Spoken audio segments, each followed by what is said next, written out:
thank you for tuning in to this Tuesday, August 12th, of Organic News here on Awake Radio.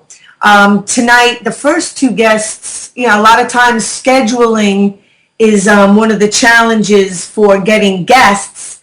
And if they can't always have the time, 6 to 8 p.m. Eastern Standard Time available to be on the show live.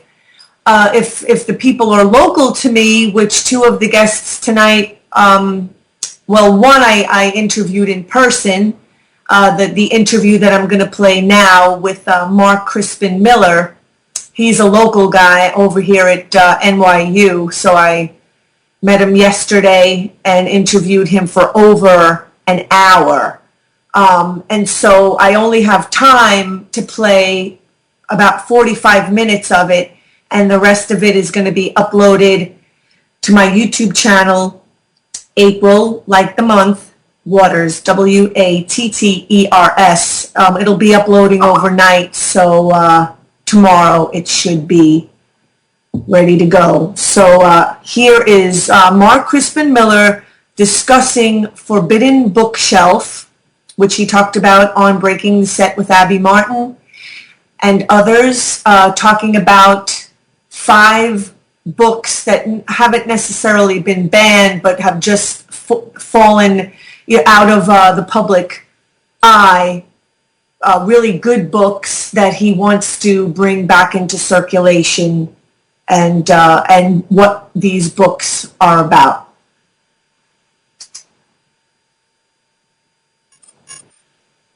Okay, here we are interviewing Crispin Miller, to be played, pre-recorded, to be played on Organic News on Awake Radio, Tuesday, August the 12th, 6 p.m. So we're just doing it the day before. Today's August the 10th. And it was your Breaking the Set interview talking about Forbidden Bookshelf. Yeah. And I went out, I ordered the Phoenix Project, and I'm reading it online because it's over $2,000, The Lords of Creation. Oh, yeah. Well, yeah.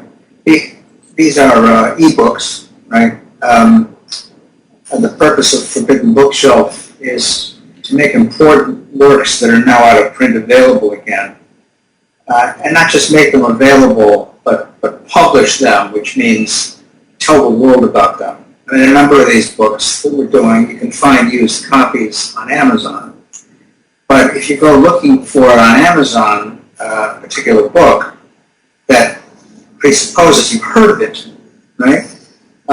We're publishing these books again, which means we're giving them a second life, because by and large, these are books that were deliberately killed in one way or another. So it isn't just important works that are now out of print, but more specifically, it's important books that were so important and so threatening to particular interests that various means were used to make them disappear. Threats of litigation by corporations, scaring publishers away, corporate publishers themselves under pressure from various wings of the government to cut back on the advertising or not ship books to bookstores, reviewers either ignoring books or most frequently ridiculing them as conspiracy theory.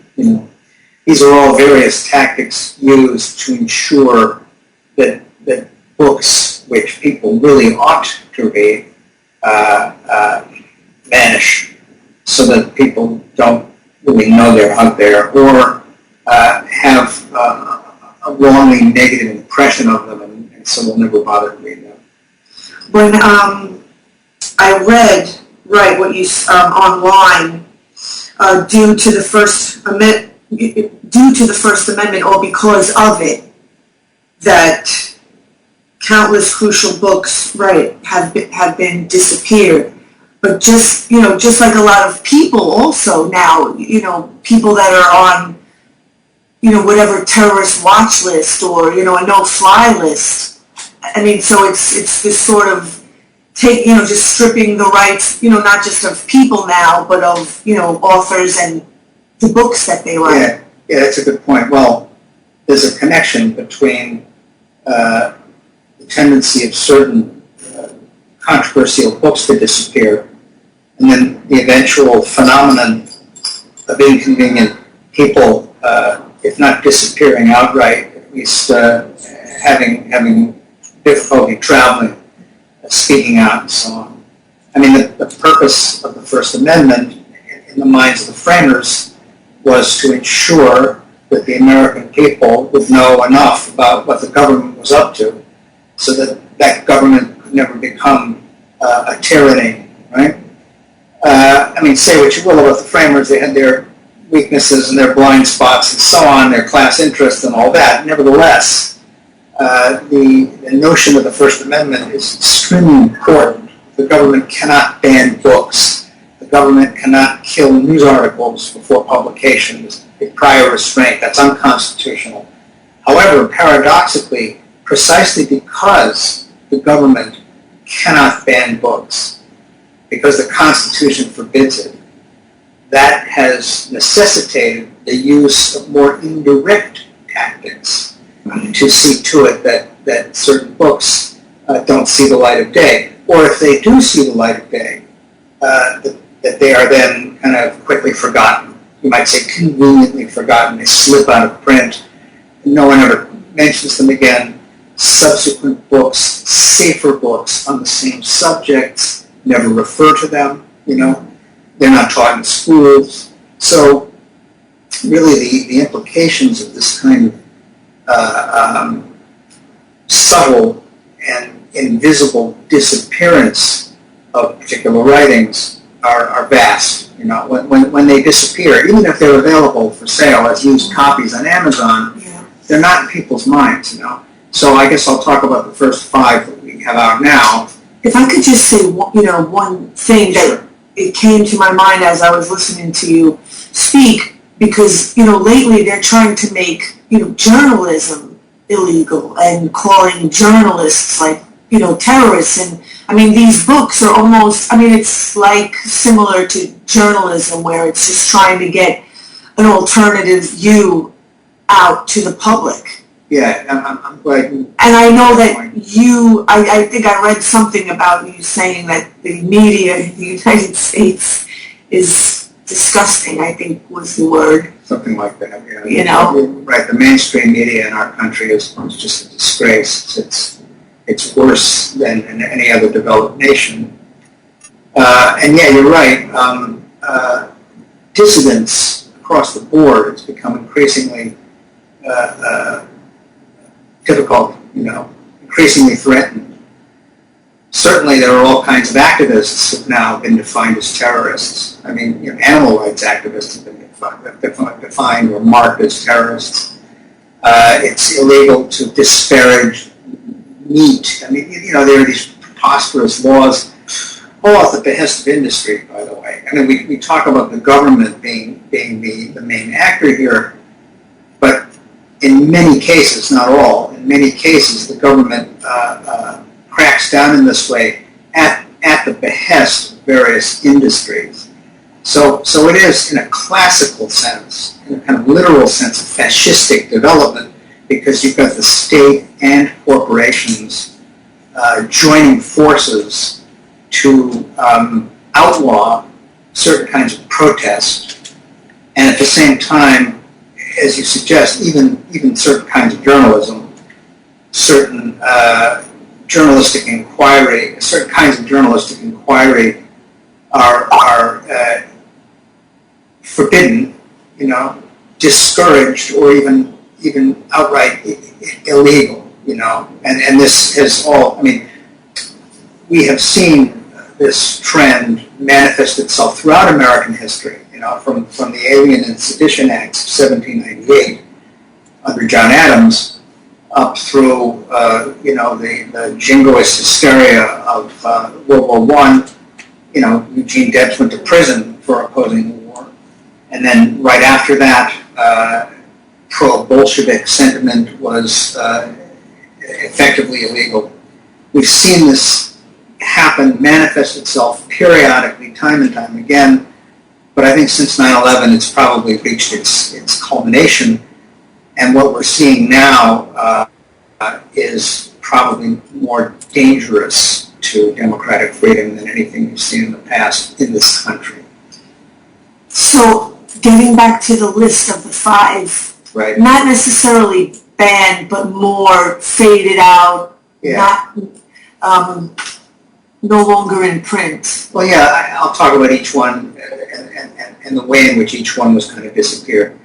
First and foremost is the Phoenix program by Doug Valentine. I know you'll be talking to him soon.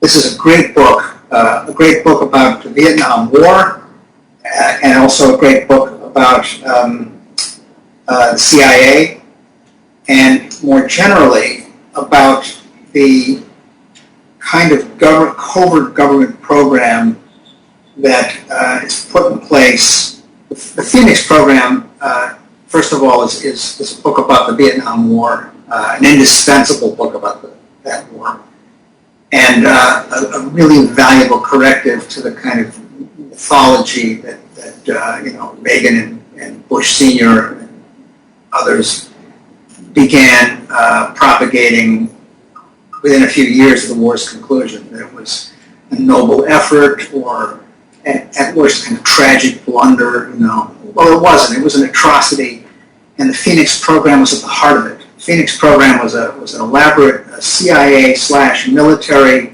operation intended to degrade Viet Cong infrastructure, that VCI they called it.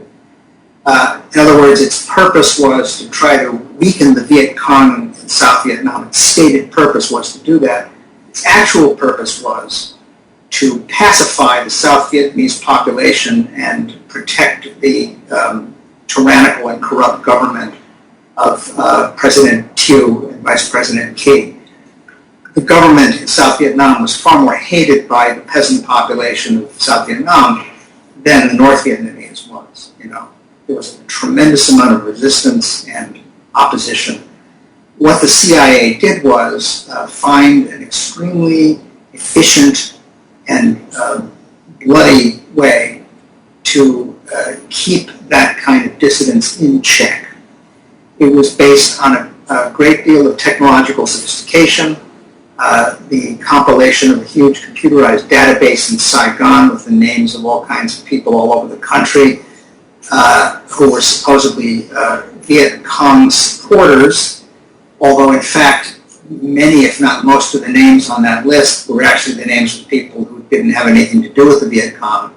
Because of the corruption there, people would find their names on the list because they wouldn't pay somebody money, or someone had a grudge against them, or for political reasons or something like that. Anyway, there were tens of thousands of names on this computerized list in this database.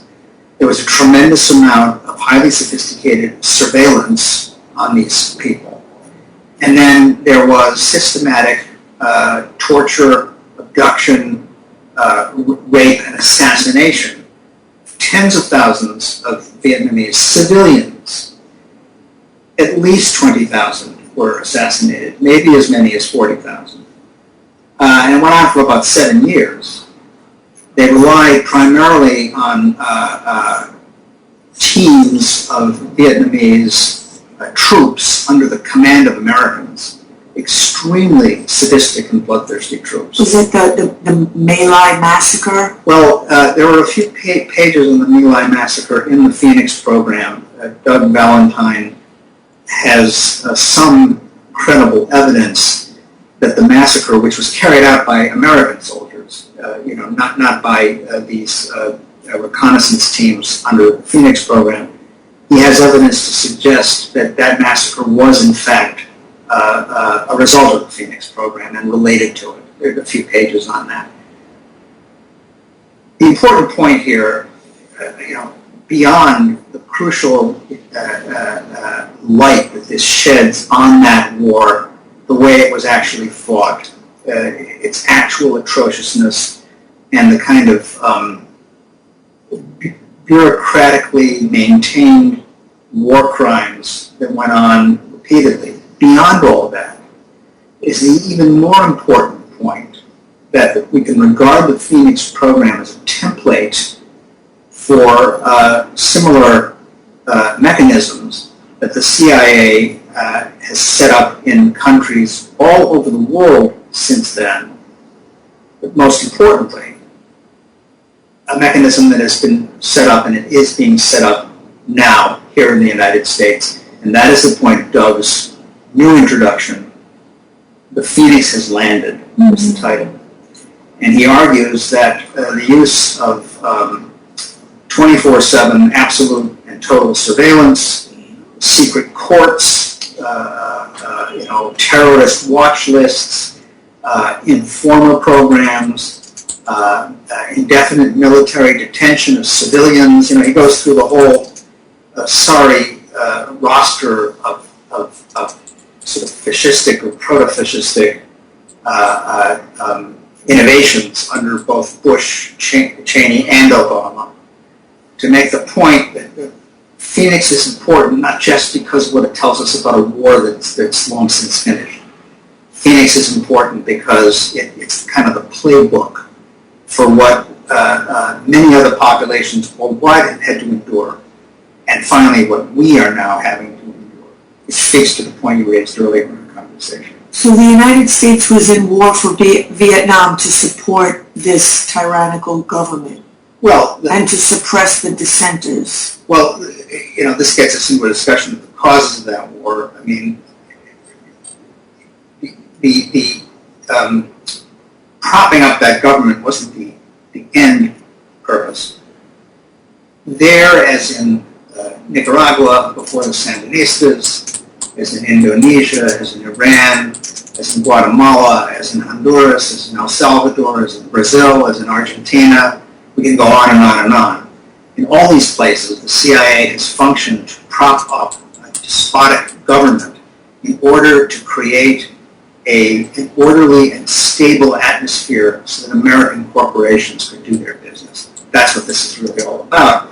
And that's much of the reason why we went to war in Vietnam. There are other reasons too. There are proximate reasons and so on.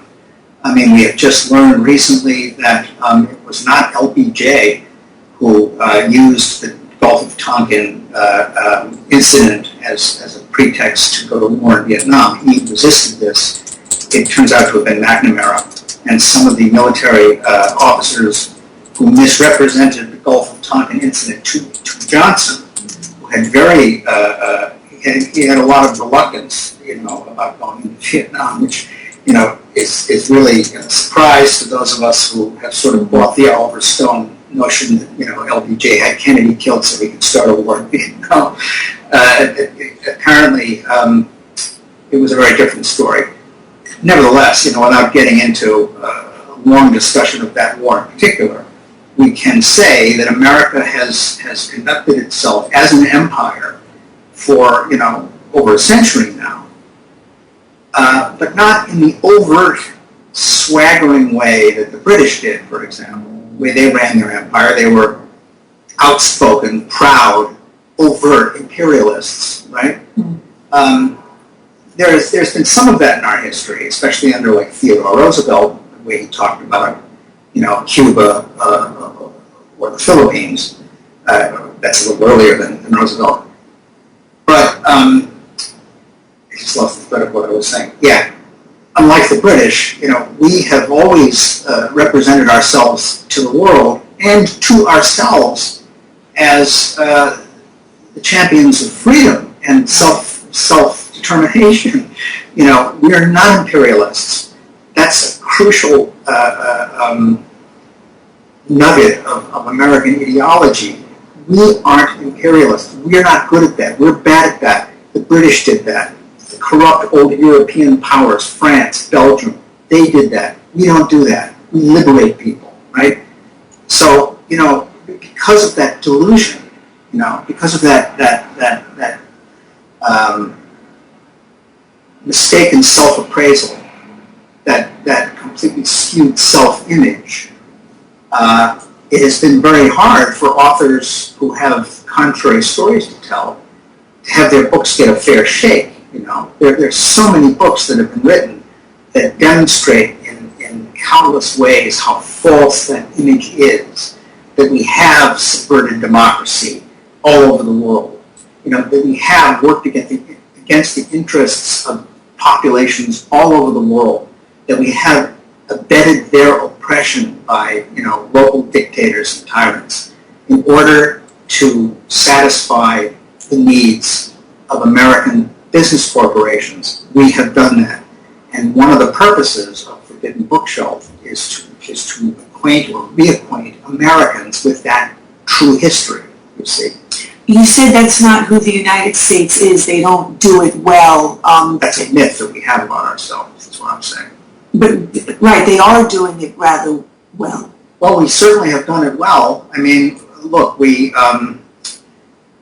just take one example, we deposed the president of Iran in 1953, right? The duly elected president, Mosadegh, and installed the Shah. And he stayed in power until 1979. That's a long time. That's a good long run. And they got Mossadegh out intentionally. Oh, yeah, he was deposed by the CIA. It was Kermit Roosevelt was a descendant of Theodore Roosevelt. Kermit Roosevelt of the CIA ran that coup, and it was successful. For like 26 years, the Shah ruled with an iron fist with the help of a brutal secret police, the Savak, who were trained by the CIA and the military, U.S. military. But then you look at places like Guatemala, which was also, hit by a CIA-backed coup the following year. We installed our own brutal Guatemalan military figurehead to run the country, and it became a kind of nightmare of bloodshed and oppression, and is still to this day.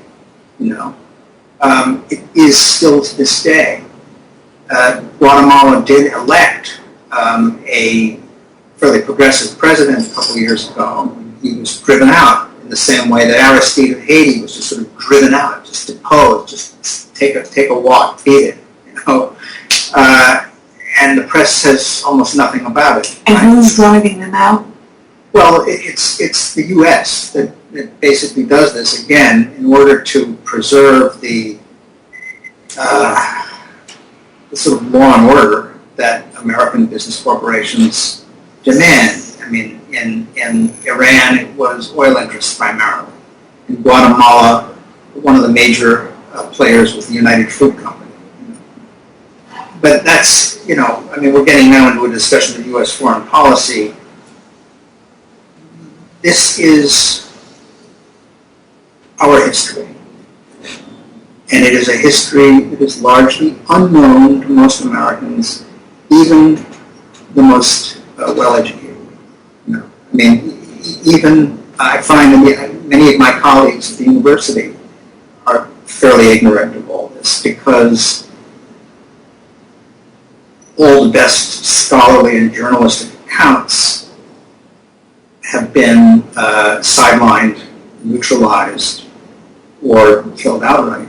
And so our purpose in starting this new series is to sort of rectify that problem. Do you find your colleagues welcoming of this, or are they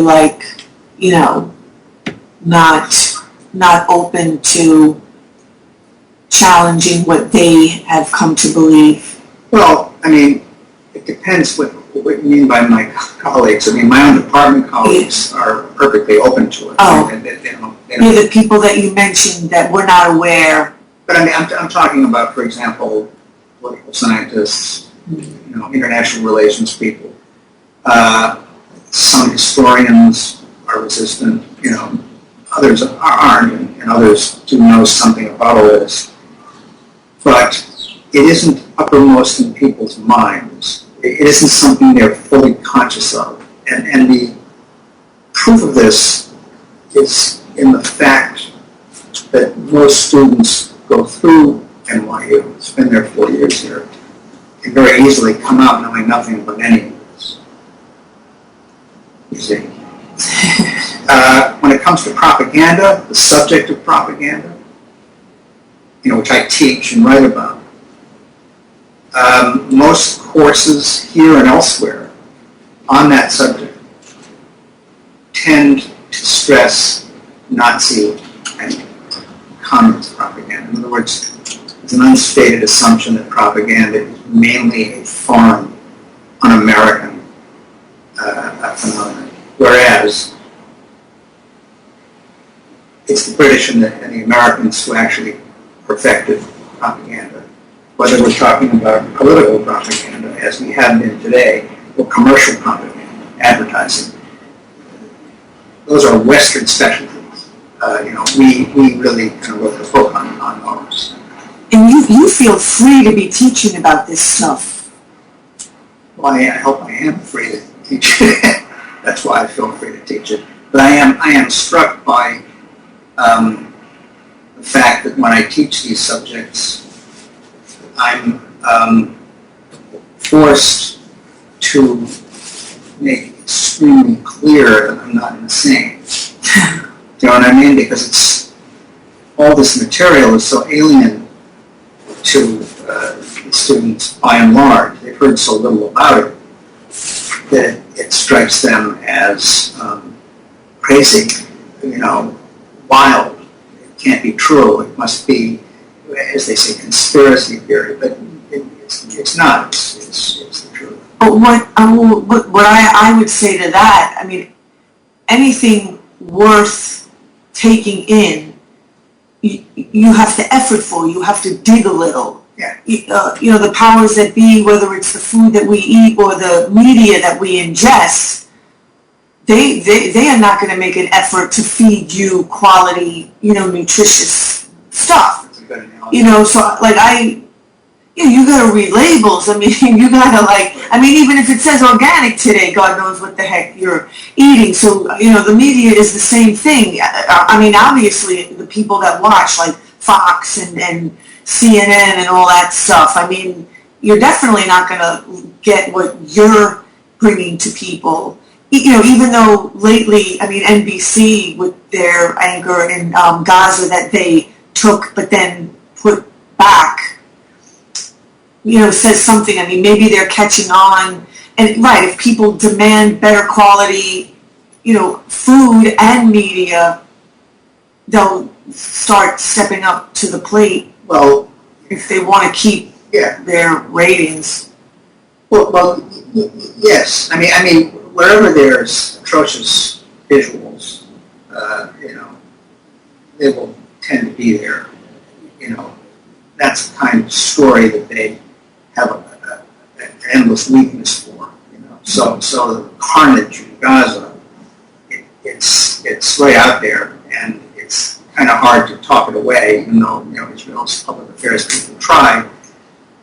In previous Israeli assaults on Gaza, as in their attack on Lebanon back in the 80s, the mainstream Western press, TV especially, was pretty explicit. I mean, they didn't cover up the bloodshed, but what they do is distort it by putting a frame of balance over it. If you read the New York Times, for example, on what's happening in Gaza, you will see a kind of equivalence pushed, that there's violence on both sides, I'll say. Despite the shocking disproportion, in the casualty rate, that, 2,000 Palestinian civilians have died, and maybe like 20 Israeli civilians, and like 65 Israeli soldiers. I'm not saying that those latter deaths are insignificant or anything like that, but there is a disproportion. One party is the aggressor and one party is the victim.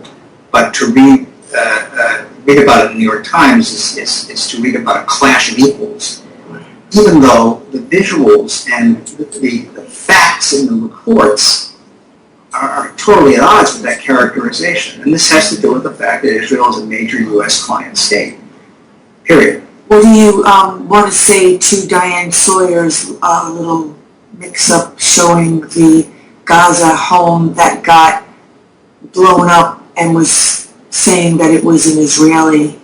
Oh, I didn't hear about this. And then she had to make a public retraction. Yeah.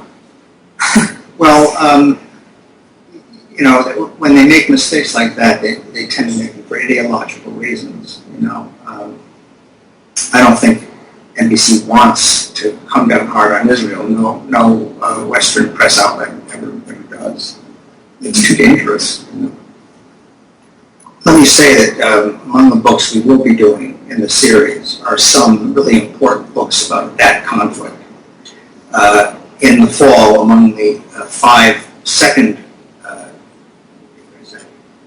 in September, we're going to be coming out with our next 5 titles, and one of those is I.F. Stone's Hidden History of the Korean War. In February, in our 3rd tranche of 5 titles, we will be publishing his Underground to Palestine, which is a very important book, critical of Zionist policy. And that volume will also include all his writings on Israel and Palestine, which we put together for this purpose.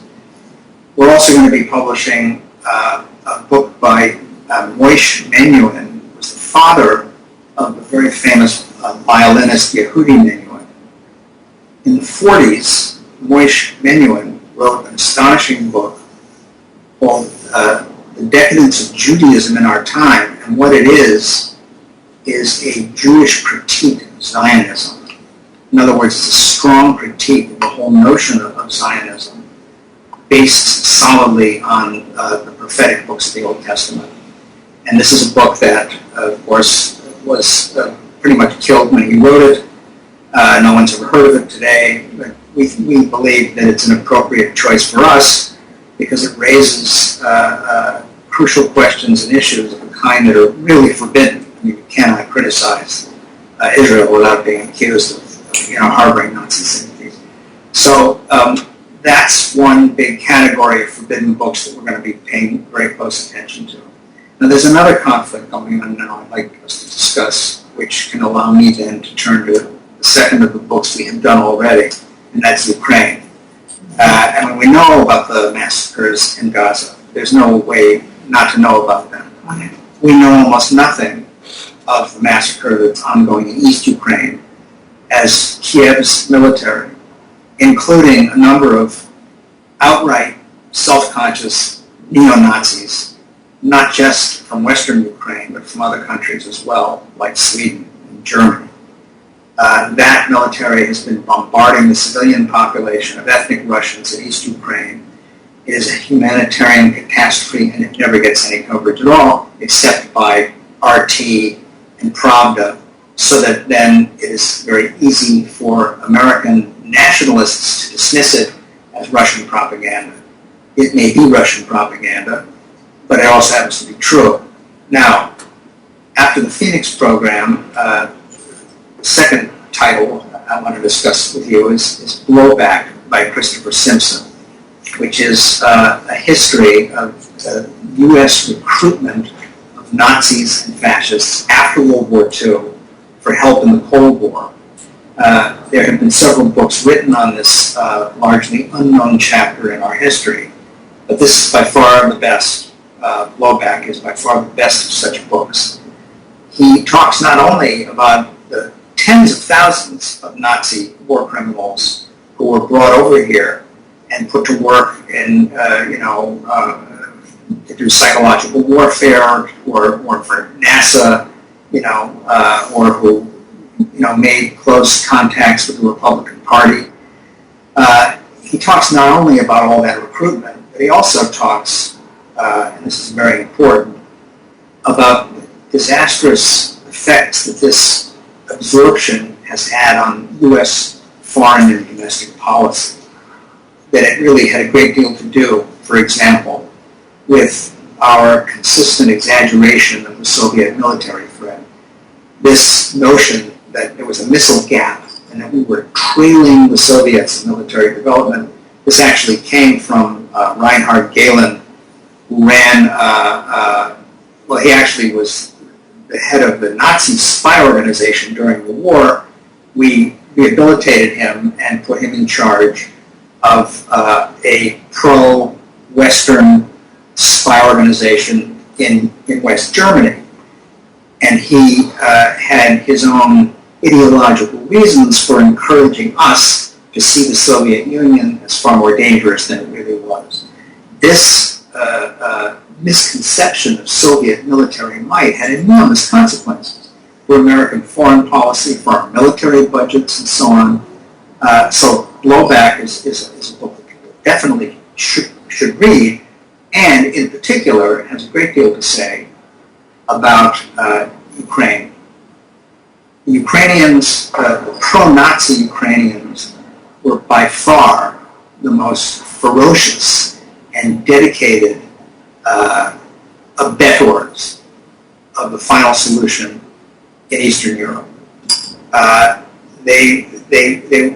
Their bloodlust even shocked some of the SS.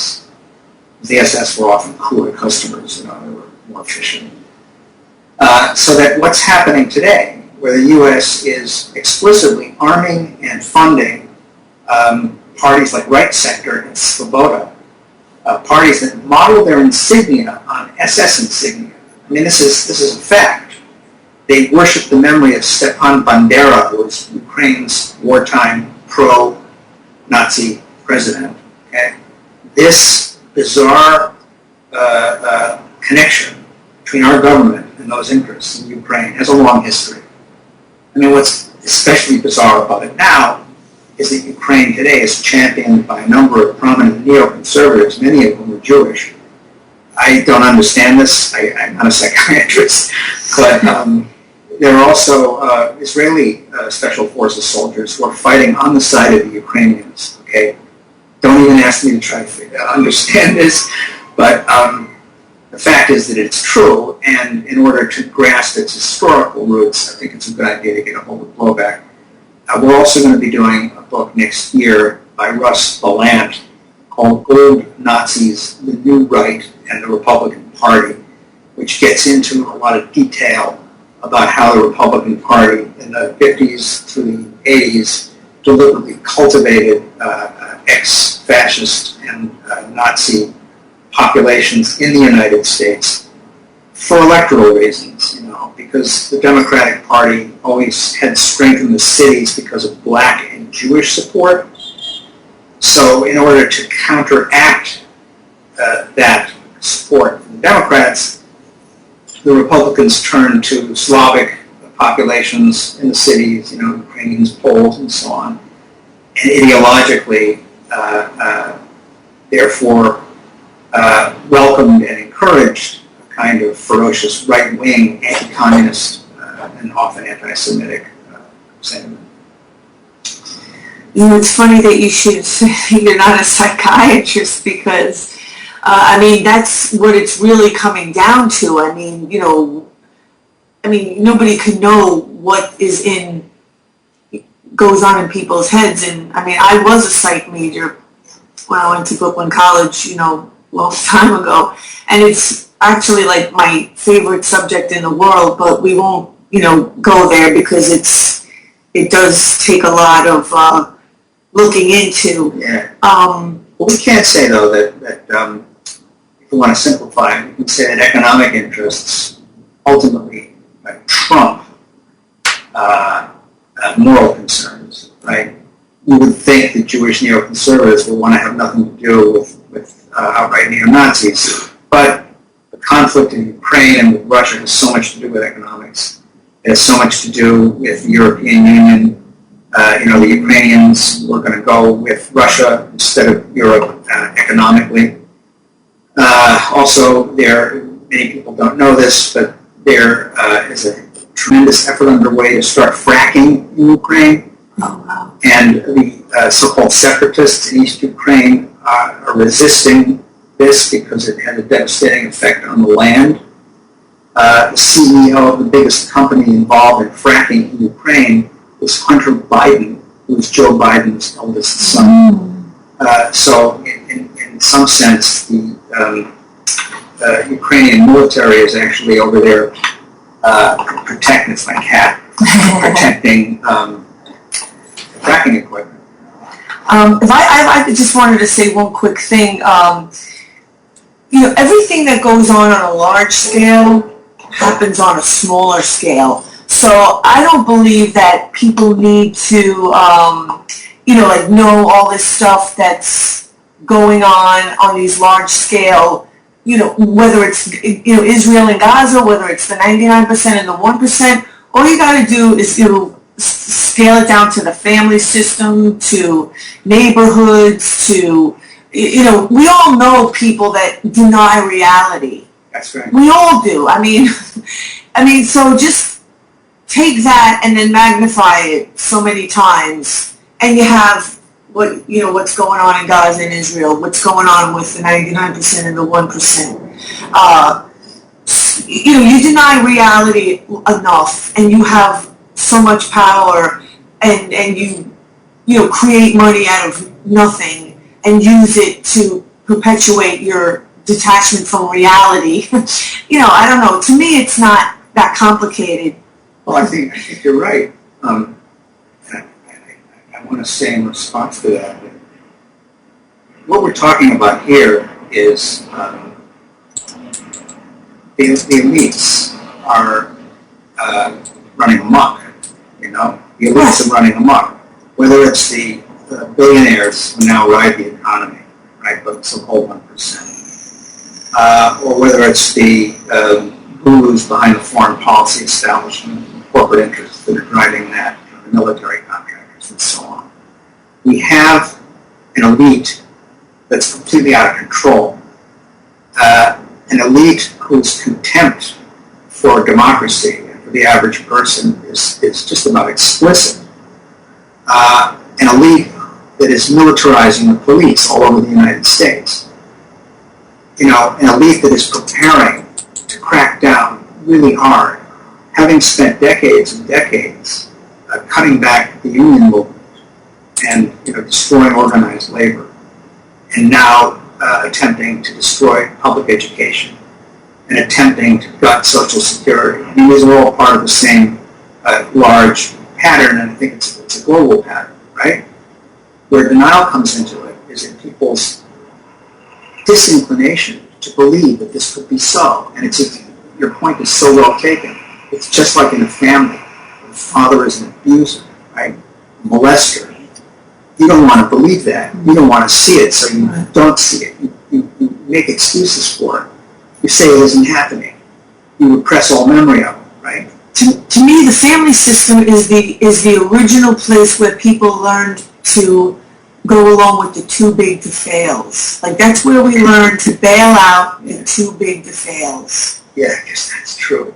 I mean, it's literally the smaller version of, like, what you just said. If you have, whatever, alcoholic parent, or, whatever the case may be, abuse of power in any way, shape, or form. And the unfortunate thing is that I don't believe that people necessarily have to be abused or neglected or abandoned in some way in the family system.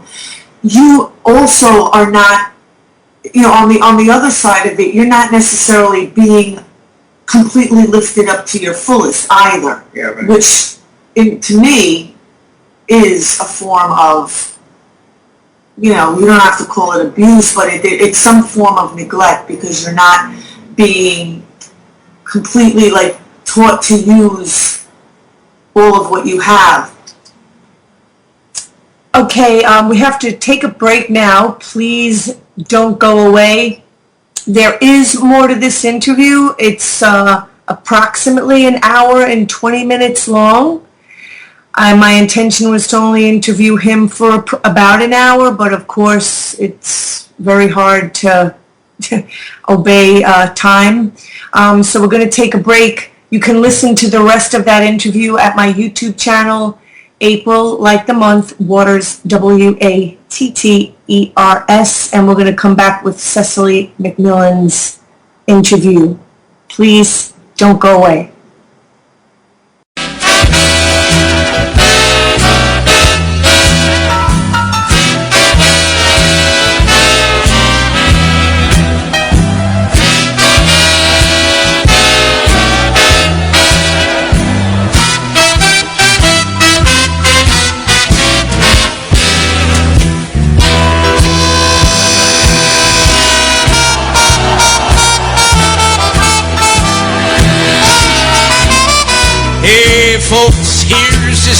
sorry about Minnie the Moocher.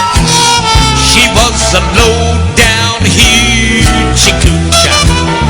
She was the roughest, toughest frail, but Minnie had a heart as big as a whale. Honey, honey, honey, hi. Honey, honey, honey, hi. Honey, honey, honey, oh. Honey, honey, honey, oh. Heedy, heedy, heedy, heedy. Honey, honey, honey, oh. Honey, honey, honey, oh. She messed around with a bloke named Smokey. She loved him though he was cokey. He took her down to Chinatown and he showed her how to kick the gong around. Howdy, howdy, howdy, howdy. Whoop. Heedy, heedy, heedy. Howdy, howdy, howdy, ho. She had a dream about the King of Sweden. He gave her things that she was needing. He gave her a home built of gold and steel, a diamond car with the platinum wheels. Howdy, howdy, howdy, howdy, howdy, howdy, howdy. Howdy, howdy, howdy, howdy, howdy, howdy, ho. Scoodly boo, scoodly boo, scoodly boodly boodly boo.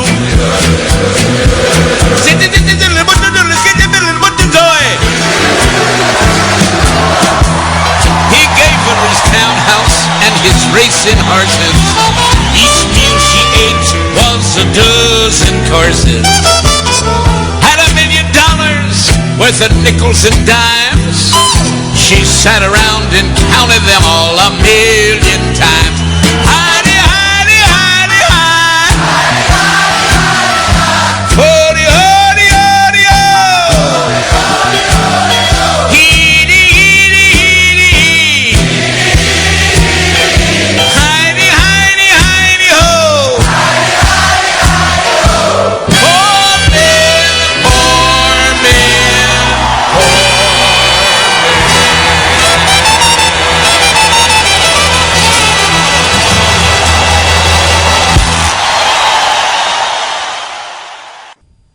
Okay, we are back. Thank you for staying with us.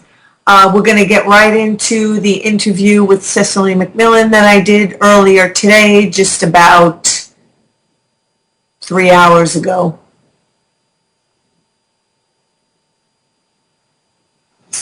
Okay, here we are, our interview pre-recorded just about 2.5 hours before the live broadcast of Organic News on Wig Radio with Cecily McMillan, who it's really important to get your story out about the conditions. It's mostly the conditions on Rikers Island and reforming the conditions on Rikers Island, improving, bringing to light, letting the public know, not just the environmental conditions, but also the people that are being criminalized for basically nothing.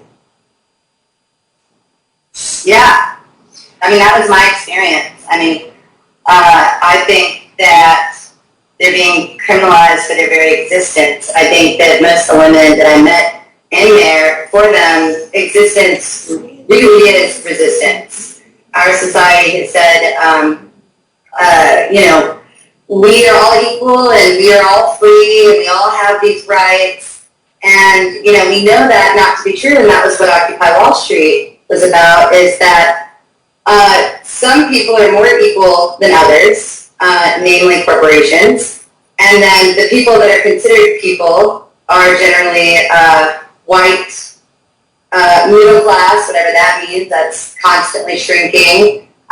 Working class is constantly undergoing attacks, their pensions, their contracts, their unions. And then you have this entire sort of lumpen proletariat, this like sort of underworld that is not even respected or dignified with the title of person in our country. And I think that where you find those people are in predicaments that are interconnected directly to prisons. I think it's wrong to think that there is a separation between communities that are undergoing such horrific poverty, such horrific silencing, such horrific helplessness, and to say that that community is separate from the prisons. There's no choice. It's not a matter of if, but when these folks go to prison.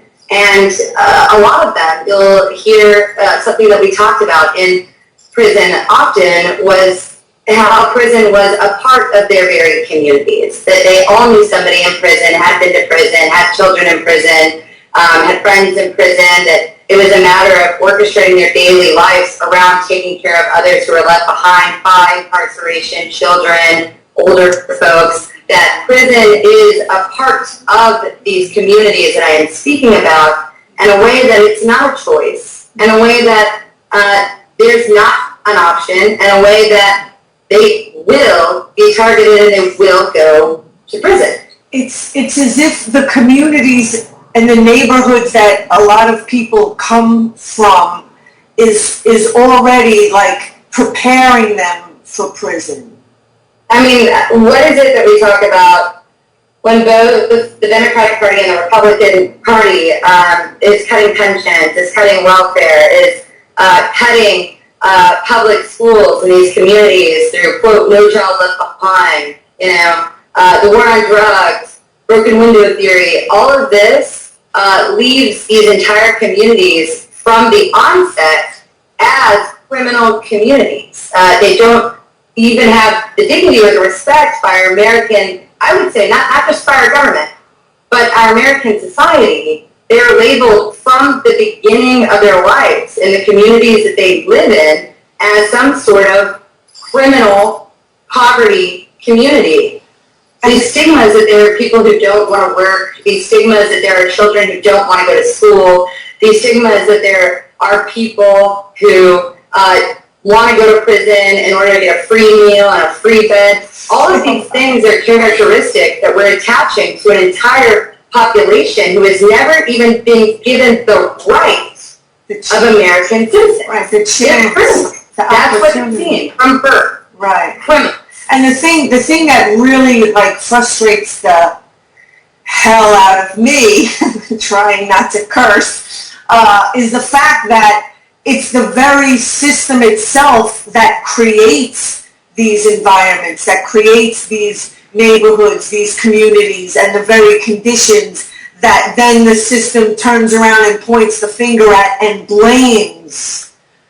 You know, when it's the very system and the people at the top taking everything, extracting all the resources for themselves, leaving nothing for anybody else, and then blaming the effect of that, on the effect, blaming the effect for its own, existence.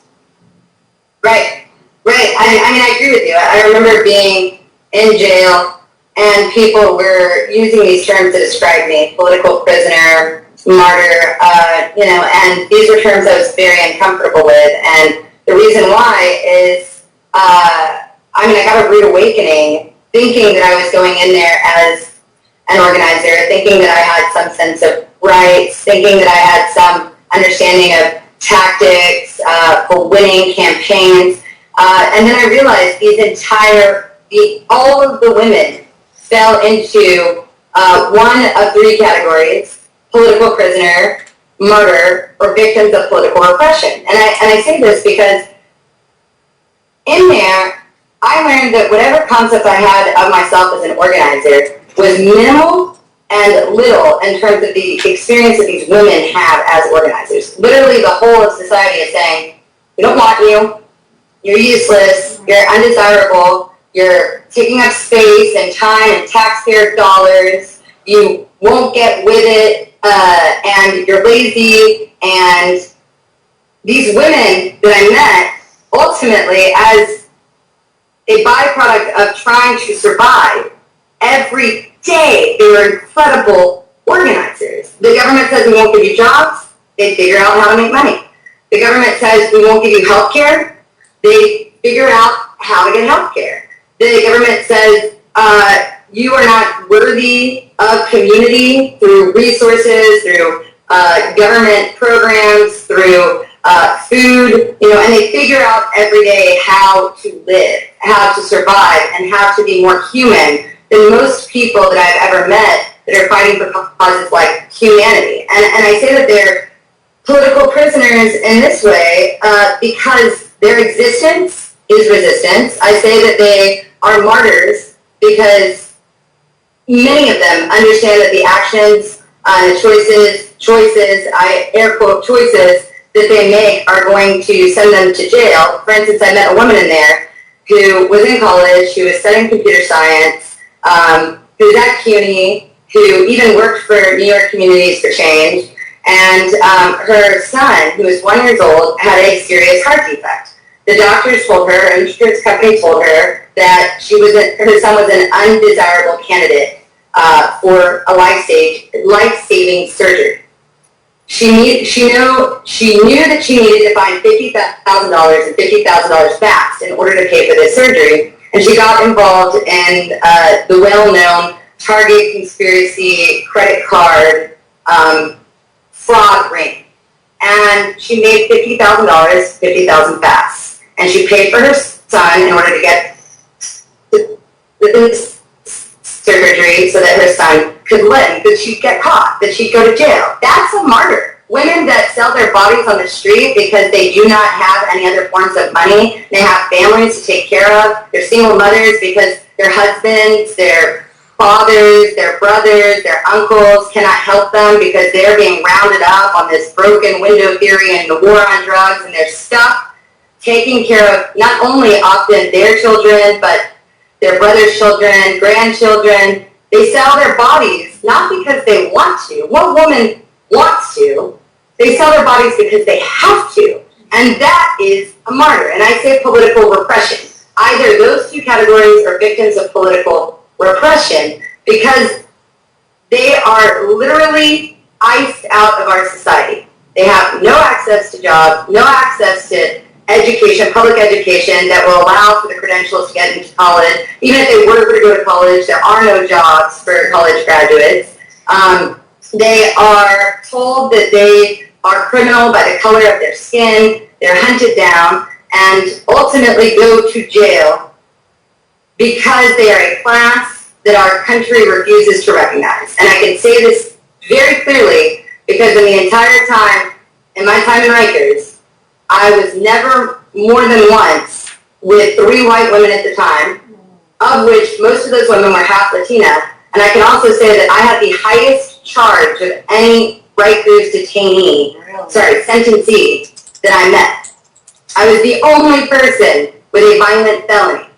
All of these women were just doing crimes to survive. And in that sense, it's not a crime. Right. These are good American citizens. What do our parents tell us? They tell us, stand up for yourself, take care of the ones that you love, tell the truth, and be a good member of your community. More parents should be teaching that to their kids. I don't think enough people really do instill in people to, tell the truth. I mean, maybe they have like an idea of what they think the truth is. I mean, most people do think that going along and being a good member of society is the right thing to do, but when, it turns out that system is just completely corrupt and, criminalizing people for just existing and for just, their, rightful right to want a life, to want to lift themselves up. And I just wanted to, what you were saying before about, it's the system or society that's telling these people that they're not wanted. In reality, it's those, again, who are pulling the strings behind the scenes saying to these people that they're not wanted when, the truth is, it's that those are the people that really we could kind of do without more. I mean, we definitely don't need, another billionaire in the world. We don't need another banker or CEO that's just looking to, plant, set up camp in some poor country under the guise of helping the people, only to make himself and a few rich people richer and leave the rest of the people holding the debt. So, But I mean, I guess what I meant is that these women are, more than anybody I've ever met, good citizens by those terms. They take care of one another. Right. They stand up for themselves when they can. They have to, in the sense that nobody is taking care of them. Nobody is figuring out a way to include them in the American democracy or in the American economy. They take care of the ones they love at all costs. And, I mean, they tell the truth. In the sense, they say, I would rather not be drug dealing. I would rather not be stealing things. I would rather not be selling my body. I would rather not be forced through a criminal system to do the things that I'm doing. But they are honest in the sense that they know what they have to do to get by and they do it. Right. And in that sense, I think that they are better citizens than most of the people that call themselves citizens. Right. So what are the conditions like in Rikers, both, just environmentally and emotionally, mentally, and, if you could answer one question that I heard that they put a woman in there for taking pictures on the Brooklyn Bridge, an Asian foreign woman. I mean, I don't know. Yeah, she was from Canada. Is that it true? took me probably the entire time that I was there to figure out exactly why she was in there. She didn't speak English really. I walked the red carpet there every day. You walked the what? You walked the what? The recreation yard. Oh. We speed walked together, and over time, we learned how to communicate. And she communicated to me that she was Canadian and visiting the United States, and had taken pictures on the Brooklyn Bridge, and I guess some sort of manner that you're not allowed. And I guess through some sort of miscommunication or lack of understanding, she essentially got, I think, more or less obstruction of governmental administration charge, and was sent to jail for a year. A year? To serve 8 months. I'm sure that it was initially some sort of terroristic felony that got dropped to a misdemeanor, which is the only reason that you would get the full year and serve 8 months for that charge, was if it was initially a felony. And it was associated somehow, they thought that she was a terrorist. Please. And so because she was taking pictures? Yeah. Oh, I mean, I don't get it. I mean, a lot of people take pictures on the Brooklyn Bridge. I have taken plenty of pictures on the Brooklyn Bridge. It had to have been some way in which you were not supposed to, and she didn't understand that. But ultimately, I mean, you may have seen the Daily News. I read the Daily News now after reading it every day, because that was the only thing we were given in jail to read. Oh, boy. And there was a huge front page story about somebody who had stolen 2 American flags from the Brooklyn Bridge, and everybody said that it was a matter of American security, that this was an act of terrorism because it showed the weaknesses in the surveillance and the protection of American, U.S. infrastructure. And I mean, it was a huge effort. I mean, that was what the Daily News said. It had a picture with the 2 flags, and then a picture with the 2 flags gone, and it said, America is susceptible to terrorism, or some form of alliteration like the Daily News uses. So taking down these flags off the Brooklyn Bridge, they were calling terrorism. Yeah. Mm. Well, they're pretty pretty much expanding that definition. I mean, that's what they want to do, is expand the definition of terrorism. I mean, taking down a flag. I mean, call it vandalism, but I wouldn't call it terrorism. Well, yeah, I mean that's the thing, right? Is the American public is constantly being terrorized by this concept of terror and terrorism. There's always some sort of faceless villain lurking in, the midst of us, trying to take America down because of our American exceptionalism, and everybody hates America. And I mean, I remember talking to Nadia and Masha of Pussy Riot a couple of days ago, trying to explain to them these concepts of terrorism. Explaining to them how much of our life is governed by these changing laws around terrorism, trying to explain to them underwriting principles of broken window theory, like we were sitting on a sidewalk, a very thin sidewalk, and we were taking up more than half of the space of the sidewalk, and I was telling them that we could get arrested for that. And they were, shocked, all of these, essentially arbitrary rules that are more or less geared towards keeping people from being communities. Because if you can keep people from being communities, if you can keep people nuclear, if you can keep people competitive rather than collaborative, then two things come out from that. One, you have a healthy economic system of alienation and competition, and violence. That's their idea. And two, you can keep people from recognizing the unity of their struggles, the unity of their dissent, and everybody. There's nobody that I know right now, personally, that is happy with our government, that is happy with our democracy. Do they realize that the government's been overtaken, has been bought out? Well, actually, we had a long conversation about that. I think a lot of people seem to think that, I guess it's American exceptionalism, and that somebody like Pussy Riot would know full well the implications of corporate personhood. But we were having a conversation about the media. And their structure, their form of activism is heavily media-centric, and it is partnering with what they call opposition press in the mainstream in order to provide mainstream instances of dissent. And I was trying to explain to them that we don't really have oppositional journalists in the mainstream. If they're oppositional in the mainstream, they get fired. And I had explained to them that our media, in the best way that I could explain it, like in the communist, Russian, Stalinist government, all of our media is propaganda.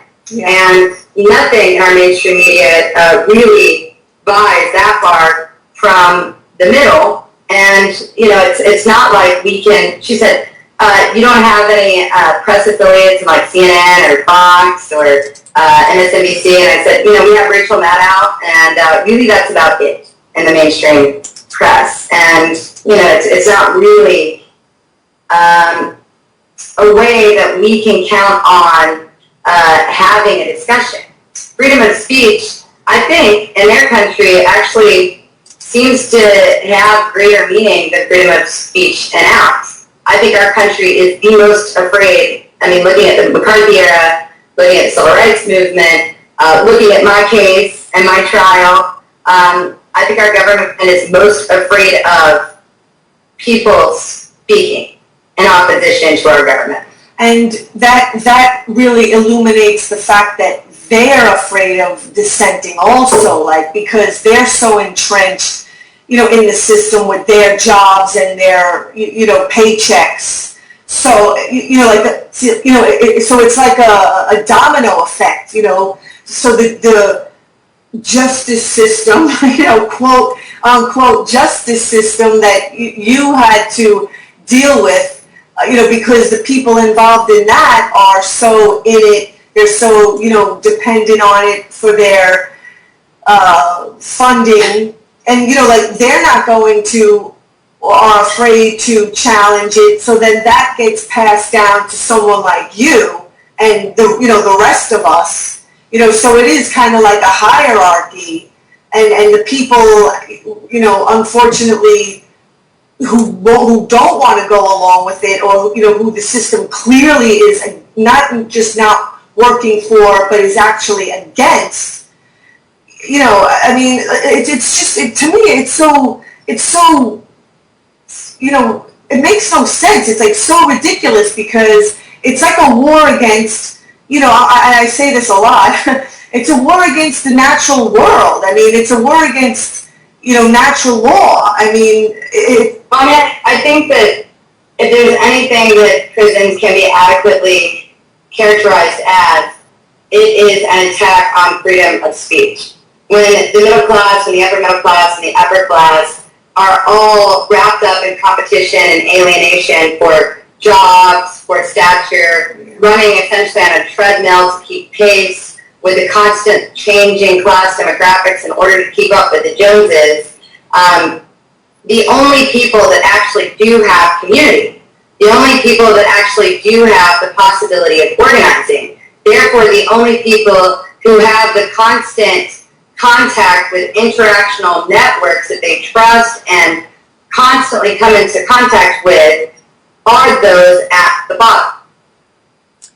Okay, that is the end of that segment with Cecily McMillan, and there is a bit more, maybe 20-25 minutes more, that can be found on my YouTube channel, April like the month, Watters, Watters. We're going to break and come back with Doug Valentine and his book, The Phoenix Program. What is the dream? The dream is to bring brilliant minds from every nation together to solve the world's problems, one positive pebble at a time. It will be we the people of the world that bring about true change, peace and love to all. Governments never solve any problem, only create them. Wars, starvation, sickness, oppression, financial slavery, death and destruction is what governments do best. When all the military might of nations is used to destroy other nations, the question has to be asked, why not use that military strength for good? Feed the hungry, shelter the homeless, heal the sick, and so forth. True representation of truth, freedom, and justice comes from we the people, and it never came from slick-talking politicians that say whatever they have to get elected, and then regulate away your freedoms. There is no reason to have starving babies in the world of today. Yet, it goes on. There's no reason for wars and sickness, yet it continues. We as the people must stop feeding that beast that is eating humanity alive. We the people of all nations have the power to bring about a literal heaven on earth. You as an individual have more power than you can possibly imagine. You have the power of the spoken word. You have the power of the pen, the power of action, and most of all, the power of love. It is time to use this power to make our world a better place. We're the founding fathers, mothers, sisters, and brothers of our children and of our children's children's future. Into the future and beyond, what we do today will define the world that they live in tomorrow. Let us from every nation come together and make that future a great one. Okay, we're back from our two pre-recorded interview guests, and this guest is live, Mr. Douglas Valentine, talking about his book, The Phoenix Program. Welcome to Organic News on Awake Radio, Douglas Valentine. It's an honor to be here. Thank you for having me on your show. And we are agreeing we have to articulate the words. I mean, I always believe that people need to do that anyway, all the time. And so in this case, we're going to do that because it just makes everything easier.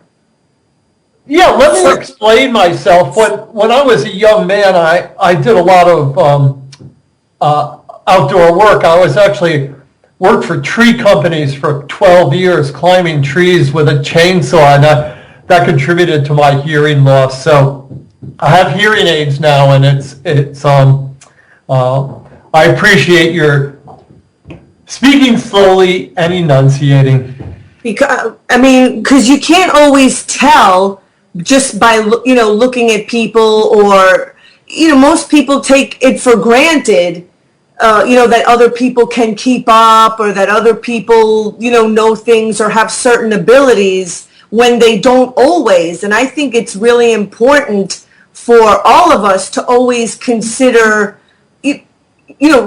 people's history. Like, no one knows people's history and what they've been through and what sort of limitations or traumas they might be, bringing. Yeah, it's all part of evolving and becoming a kinder and more caring person. Exactly. I mean, to me, that's the way to deal with all of the, one of the most simple things that we can do to in dealing with the horrors of the world, being more present.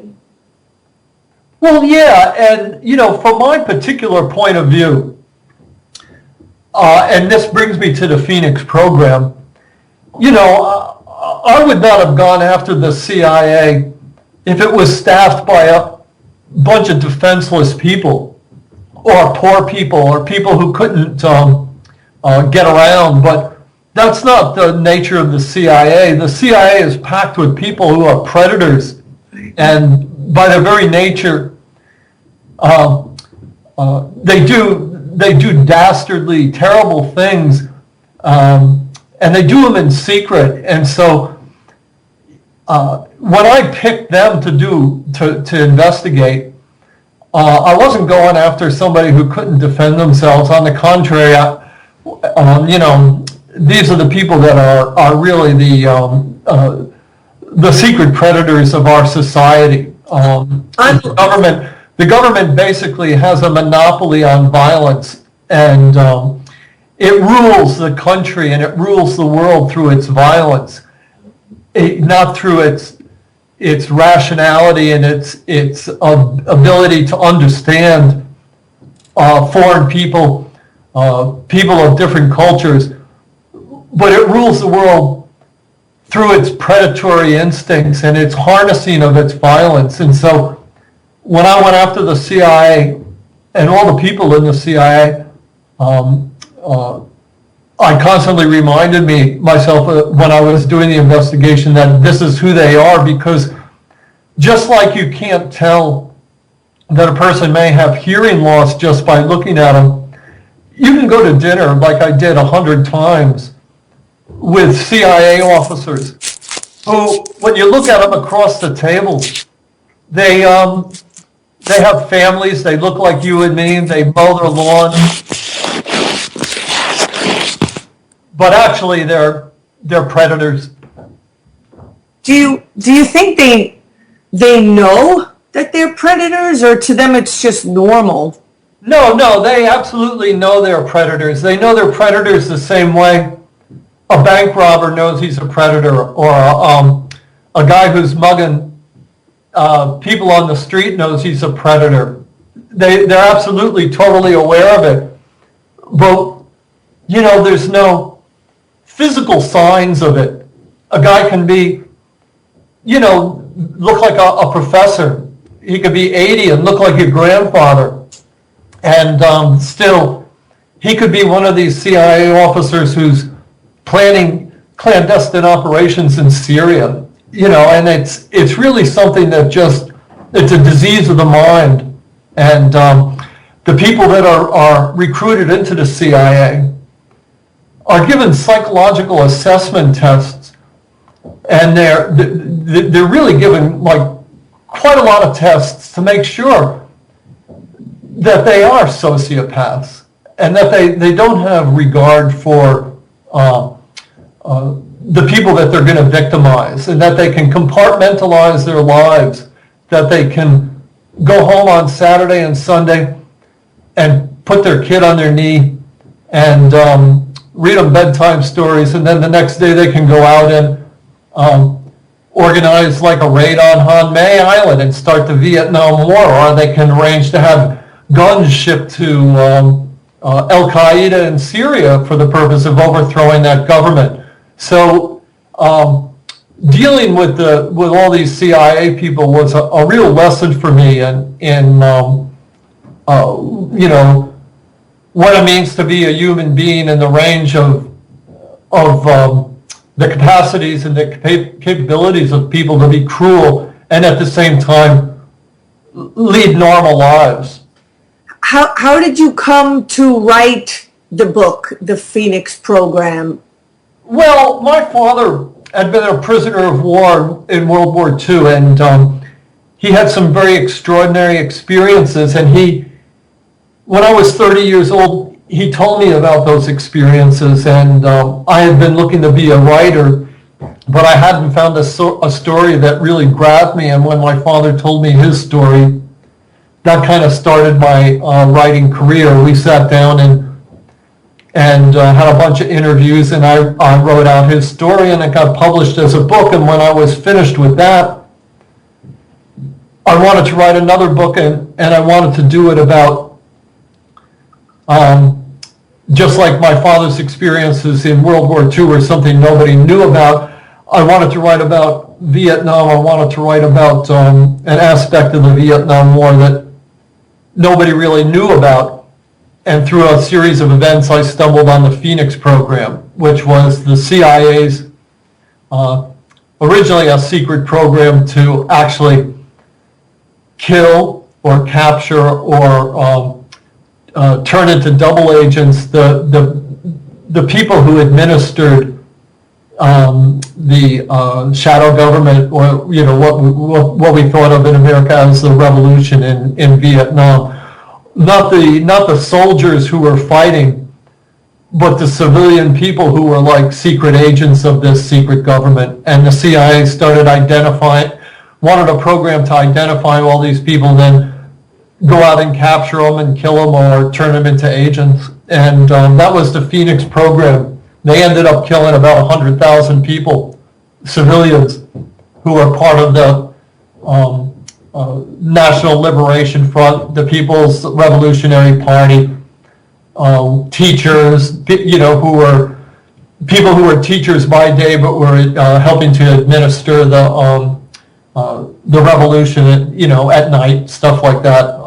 It was a secret war, and it was conceived by the CIA and originally completely run by the CIA with its assets in the South Vietnamese government. Really kind of just a monstrous thing. And it had been compared, and correctly compared to what the Gestapo did in Paris during World War II, when the Gestapo was trying to identify the members of the underground, the French resistance in Paris in World War II and throughout France in World War II. That's exactly the same thing that the CIA was doing in Vietnam. So I have the Phoenix Program in front of me online. It's being mailed currently, and this one man, a Navy SEAL, Mike Beeman, it says, spoke of his perspective on the Phoenix Program, that it was a carefully designed program to disrupt the infrastructure of the Viet Cong village systems.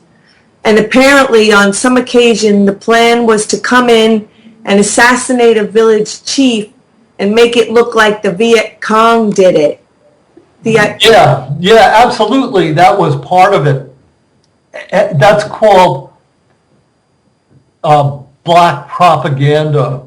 It's part of the CIA's what they call psychological warfare, and it's actually documented. This is not something that Bemis was making up. There was an incident, and it's also documented in the book. You could find it, where in October of 1965, a senator went to Vietnam. This was 2 years before the Phoenix Program, but they were looking into a CIA program called the Counterterror Program, which was later incorporated into the Phoenix program. And the senator went to Vietnam and he was talking to the CIA boss in the northern part of South Vietnam, and the guy's name was Robert Haynes. And he was asking him, this guy, CIA officer, about Robert Haynes, about the counterterror program, and he said, well, what does it exactly involve? And this guy Haynes told the senator that sometimes it had involved the CIA having Vietnamese dress up as the Viet Cong, and then going into villages that were friendly to the government of South Vietnam, that were aligned with the South Vietnam, and killing people and making it look like the Viet Cong did that. And the senator was outraged. He had never heard about anything like that. It didn't seem like a very American kind of a thing to do. Sure. And he went back and he started a congressional investigation. It was in the New York Times, and as a result, the CIA went, it made sure that none of its officers ever talked to senators again, but it also really tried to cover up and conceal these kind of dirty tricks that it was conducting in Vietnam and around the world. But we know for a fact that they do it, and that they continue to do it, that they've always done it, and that they always will do it. This is what the CIA does. These are the kind of really horrendous, monstrous things that the CIA does for psychological reasons. Okay, there's a couple of questions I have in mind. The first one, how is the My Lai massacre related to the Phoenix program? Well, that's a very interesting case. And the guy who documented the involvement of the Phoenix program in My Lai was actually Seymour Hersh. And the evidence is in his book called My Lai. He was the guy that he wrote a book about the My Lai massacre. He didn't actually break the story. People knew about the My Lai massacre from the time it happened, but his book came out about 2 years after the massacre itself, which was in March of 1968. And the Phoenix program had begun in June of 1967. And one of the reasons that the My Lai massacre occurred is that the guy who was responsible for Phoenix operations in the hamlet of My Lai had told the army that that the only people that were in My Lai that day were targets of the Phoenix program and were enemy agents and enemy soldiers. And so when the soldiers got there, they sort of felt like they had a license to kill everybody. And indeed, after the massacre itself, the Phoenix agents came into My Lai and started interrogating people there, looking for evidence to find the village chiefs and the secret agents that they were looking for. And there were lots of instances of torture and chopping off of fingers and summary executions the day of and the day after the My Lai massacre by Phoenix agents who were there on the scene at the time. And that's documented in Seymour Hersh's book, but I also talk a lot about it in my book. I was listening to some of the recordings that are on your website. You can listen to, on the left side, there's a list. I think it was the Tom Brady.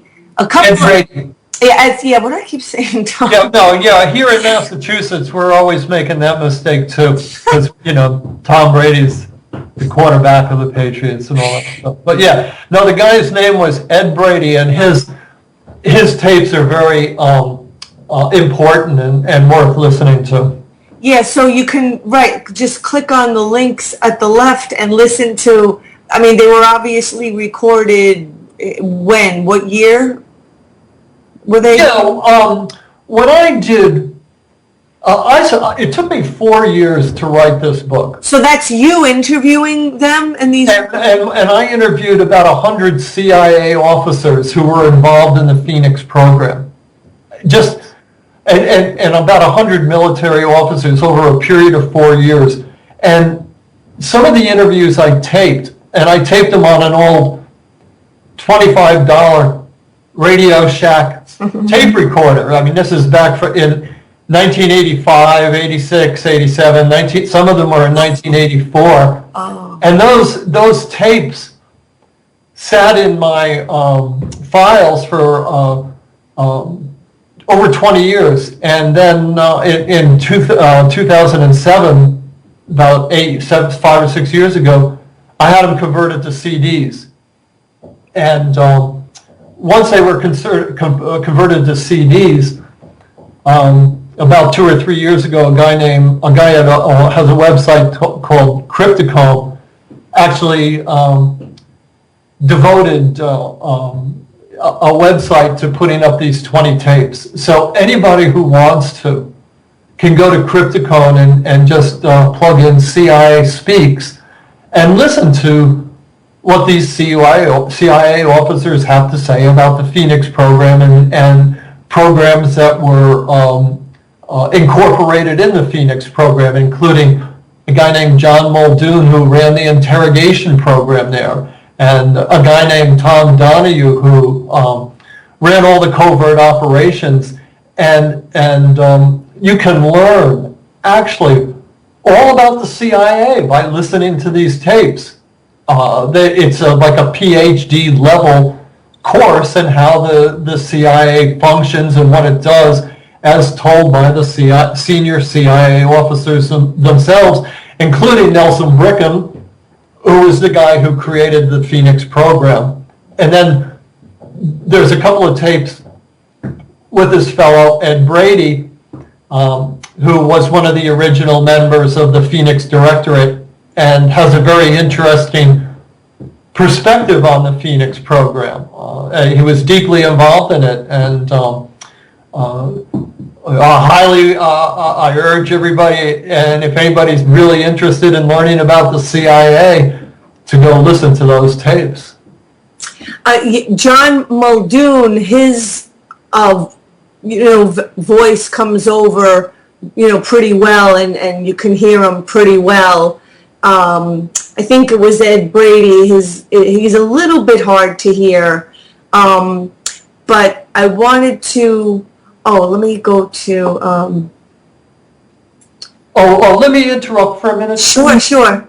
There's also on that website transcripts for all the tapes. If you go to on my website, I just have links to the recordings themselves. But if you go directly to Crypticome, not only are the recordings there, but you can punch up the transcript. And so even though it's hard to hear some of the interviews, you can read along because the transcripts are there. I also have the tapes transcribed word for word. If you're having trouble hearing, or if you don't even have to listen to the tapes, you can just read the transcripts. But if you want to hear how much the CIA officers sound like you and me, you can listen to the tapes too. That's great. They're on transcripts. And so they can find all this on your website. I just looked up your name and I was able to find it's Douglas Valentine Home. So let's talk about The Phoenix Has Landed. Okay. What's that about? That's a new book? Well, no, that's the introduction, basically. The Phoenix program book came out in 1990, and at that time it got a very negative review in the New York Times because I said in the book that the Phoenix program would not have been possible without the complicity of the New York Times and all the reporters in Vietnam helping to keep it secret. Because when I was doing the interviews with all these CIA guys over that period of 4 years, all of them kept telling me that all the reporters and the correspondents in Vietnam all knew what was going on. But at the request of the CIA, they did not talk about the CIA programs and what was really going on, which means that basically, without the media, without the reporters keeping the CIA's secrets, none of this stuff would be possible. So it's like a brotherhood, and it's still that way today nowadays. You're never gonna read in the papers or see on TV what the CIA is doing, but the media knows everything that it's doing. And it has reporters on the scene, and these reporters are watching them do what they do, and they know who they are, and they just don't report about it. And so the media was very mad at me. They were, the New York Times in particular, because I had singled them out, was very angry at me for revealing the CIA's secrets and then saying in the book that these things never would have been secret if the New York Times was really doing its job and really cared about democracy and about letting people know what the government was doing. So the New York Times got a reporter, a very famous reporter from the Vietnam War, a guy named Morley Safer, and he just slammed the book. And after that, my publisher stopped promoting, wouldn't spend a cent on public, promotion, and the book just kind of became a cult classic. And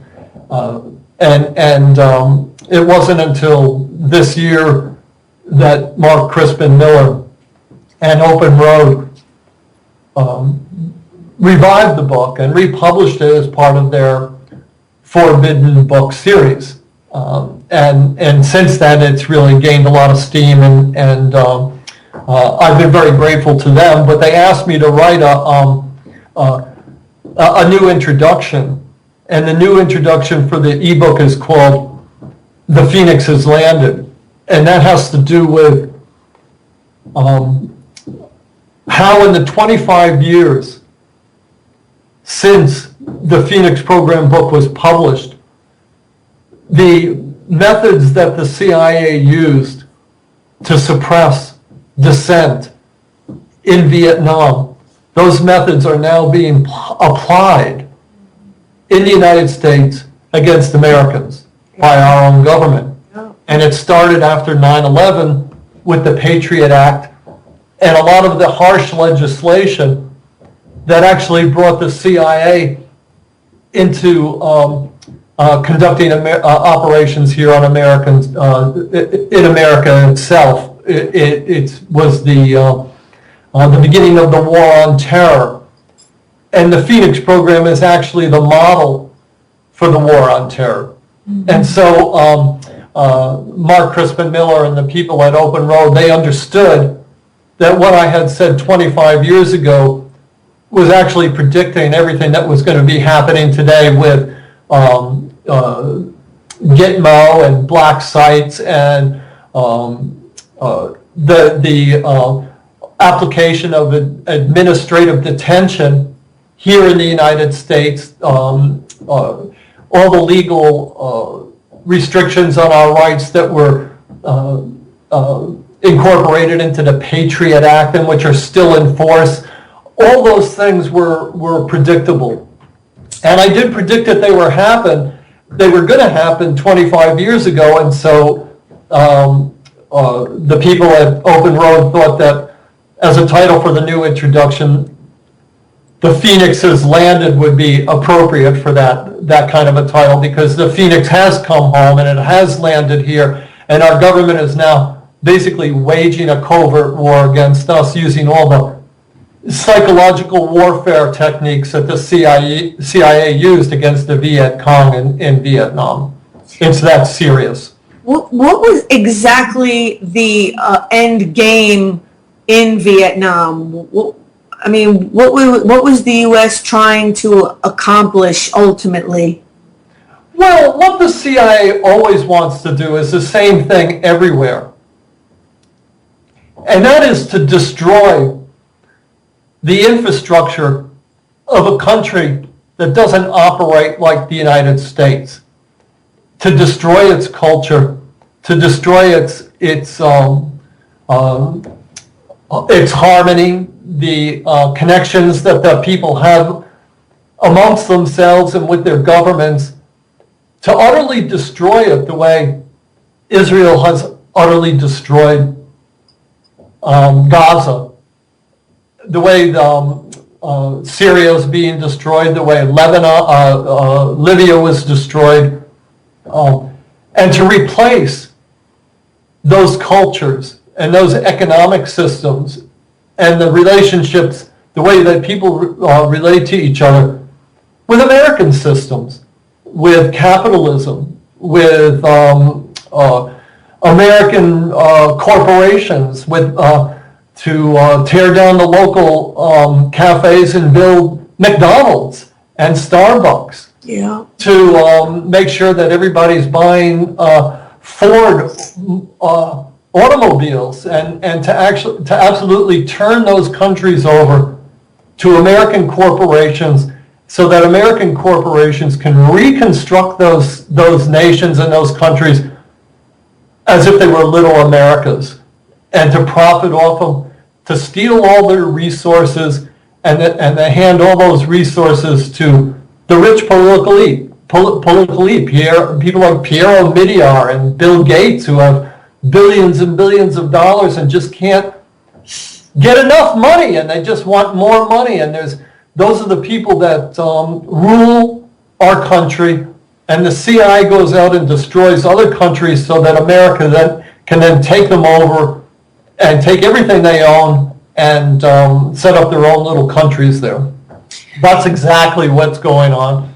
What are you hoping that people, your book, The Phoenix Program, getting out, that the effect that it will have on the American public? Like, what would you like to see happen? Well, first of all, Phoenix is my book, The Phoenix Program, is very much about the Vietnam War.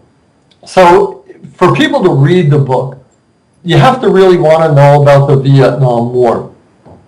And you have to want to take history seriously. We lost, that's one way of putting it. The Vietnamese did not submit. They fought.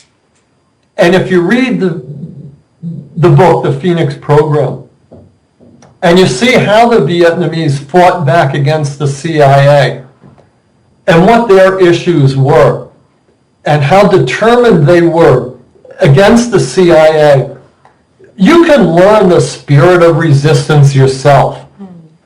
By looking these people in the eye, these CIA really monsters who wanted to go to this very poor country and just dominate it and take it over, and yet these people were so full of a spirit of liberty and their own self-identity, and they had a spirit of sacrifice, then you can find a way to find those qualities inside yourself, and you can learn to resist what the government is doing to us here, as well as what it's doing to people overseas. But in order to learn how to resist, you have to learn what you're resisting. You have to learn the techniques that the CIA uses.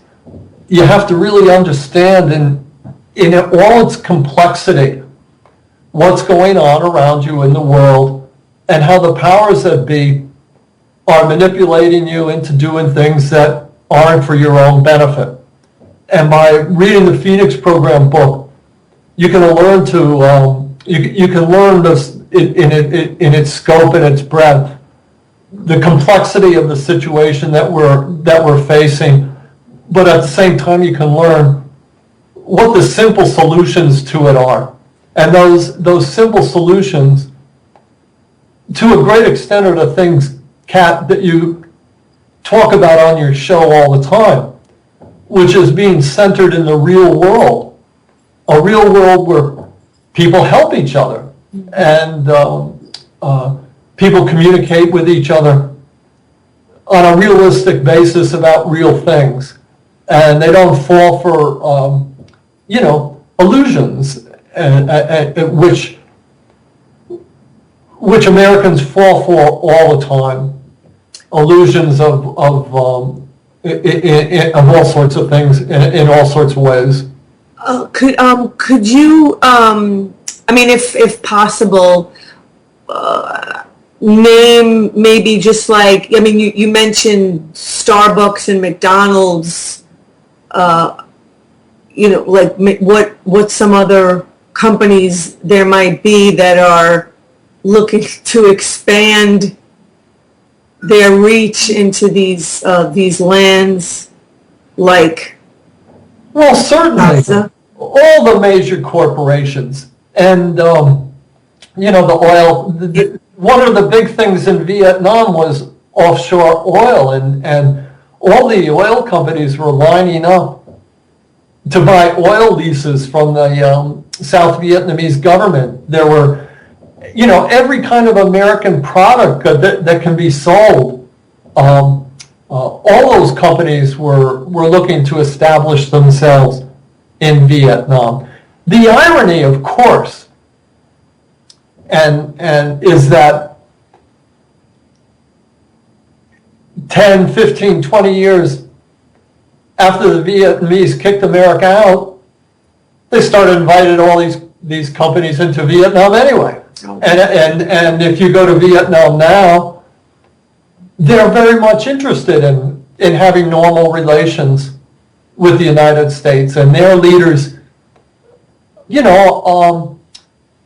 although in a controlled way, are inviting the companies in America that they think can be helpful to them into their country. They just didn't want it forced down their throats. So by bombs, by B-52s and stolen elections and things like that. So they wanted to deal with the United States on their terms. And the United States, people like Obama, Cheney, Hillary Clinton, they can never imagine in their wildest dreams not imposing their will on other people.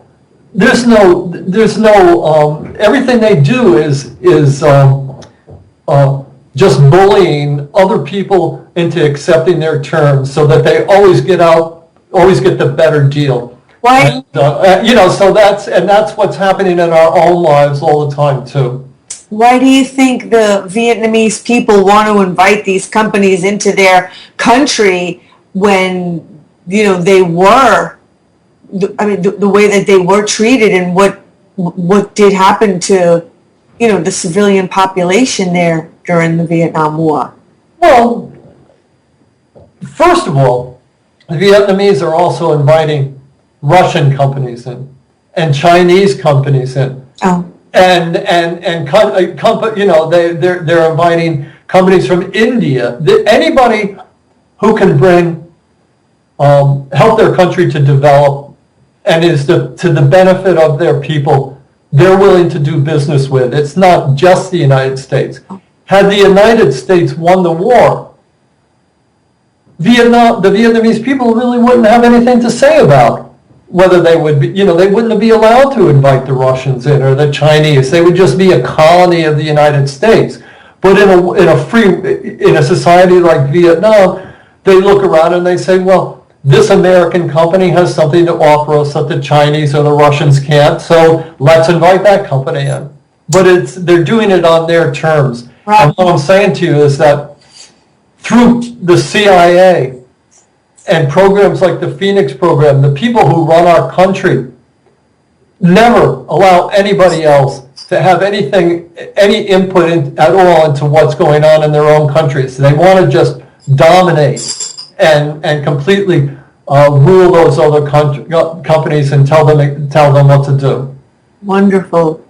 I wanted to ask you, by the way, I just wanted to mention that during my talk with Mark Crispin Miller, he called the Phoenix program the rule book, basically, for the CIA during the Vietnam War.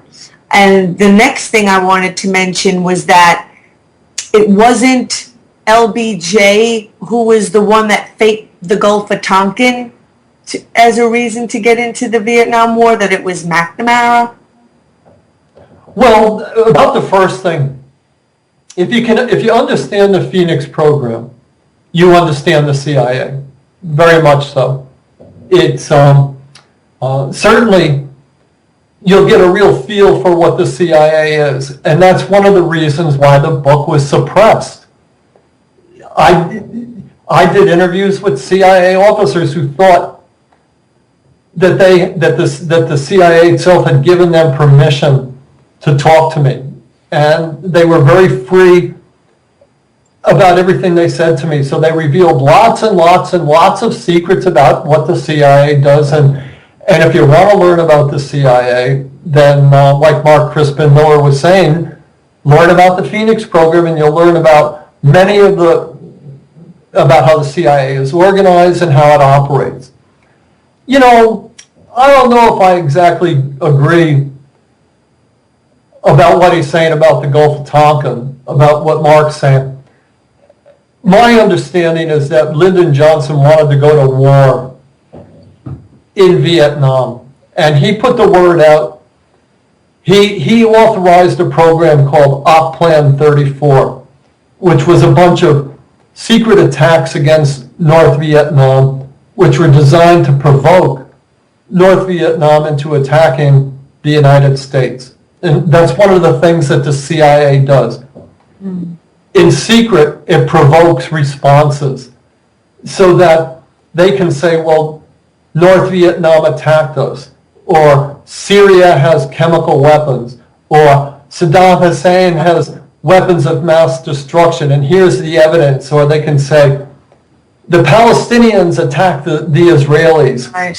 And behind all of this, it's actually the CIA who's doing everything. But because it's secret, and because reporters won't report on it, everybody in America thinks that, well, the Palestinians attacked Israel, or Saddam has weapons of mass destruction, or the North Vietnamese attacked American ships in the Gulf of Tonkin, so now we have to bomb the living daylights out of them for 10 years. And LBJ made it quite clear to everybody, including McNamara, that he wanted a pretext to go to war against North Vietnam. The fact that McNamara and the CIA created the conditions and the specific operations that led to this does not mean that LBJ didn't know about it. He's responsible for the whole thing. And it was it's like the king saying about King Henry saying about Becket, who will rid me of this man? You know, I mean, and everybody knows, well, one of us has got to kill Becket, and so they do it. And then Henry says, oh my God, somebody killed Becket. That was the position that LBJ was in. And he was responsible for those attacks on North Vietnam, which led to the Gulf of Tonkin. And incidentally, I discussed that at length in the Phoenix program book. Okay. We have just about 4 minutes left, so I wanted to maybe just spend those last few minutes. So now that the Phoenix program is being, resurrected and circulated, I'm trying to find the right words to, the way to put it. As far as feeling, comfortable with that and, or safe with it. Oh yeah, sure. When I wrote the book, nobody knew that I was doing it. I was just, an anonymous, I didn't have a magazine behind me or a publisher behind me or a newspaper like the New York Times. I'm not an academic. I didn't have Harvard University behind me.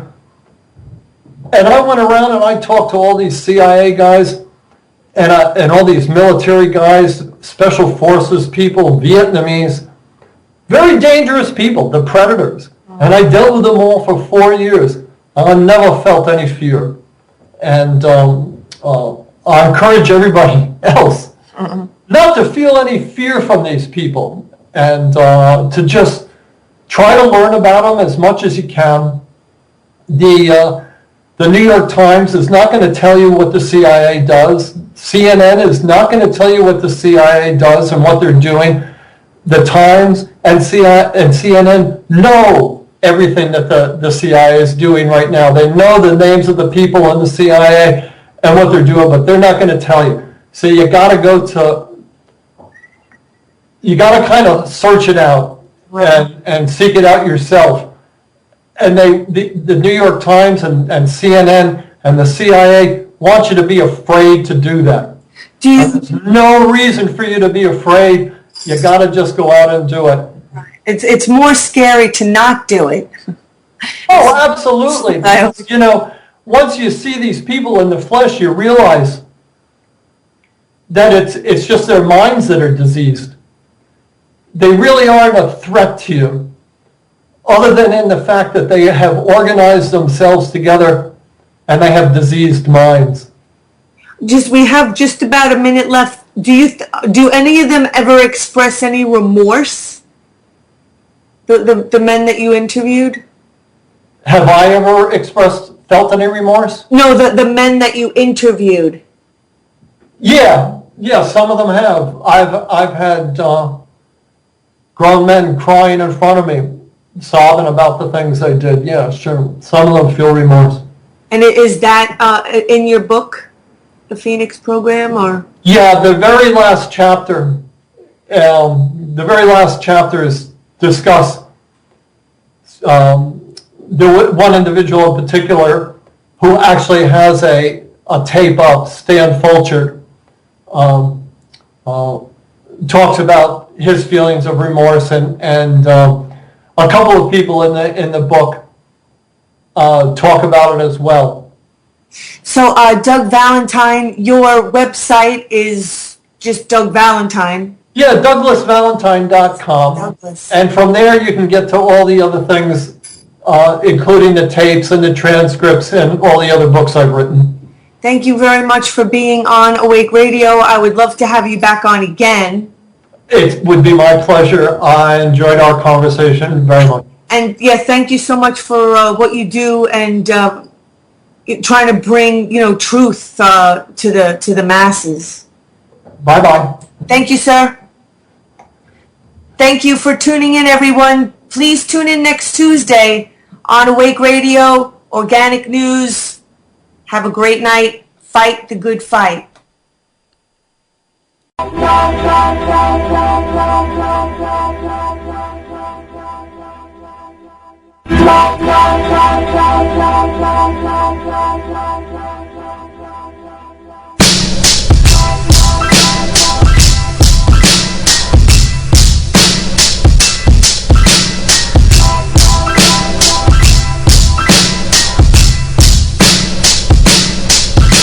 Goodbye.